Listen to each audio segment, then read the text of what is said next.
All electrical work must be done by a qualified electrician. A collision warning concerning blade 5. After touching the flashing collision icon on the screen, it shows that blade 5 is going to crash into the in-feed conveyor and the hold down on the carriage end of the saw. When physically looking at the saw, you see that the in-feed conveyor and the hold down are out about 32 inches from the blade, but blade 5 is still at 90 degrees. This may seem confusing, but if this is what you see, then this should be a quick fix.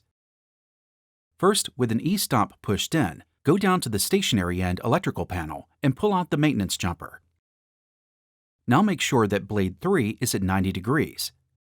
If not, pull out the e-stop that is pushed in, and on the manual screen, move blade 3 to that position. With this done, take a tape measure and measure the distance of the in-feed and the hold-down on the carriage end to blade number 3 and calibrate them to rating that shows on the tape measure. If the tape measurer shows them to be correct, still calibrate them.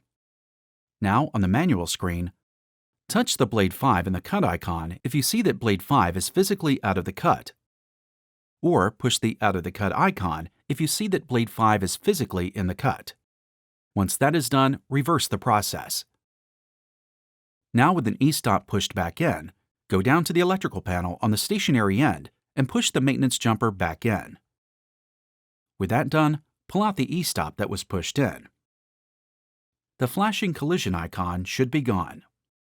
If this did not fix the problem, call the MiTek Customer Service Department at 1-800-523-3380.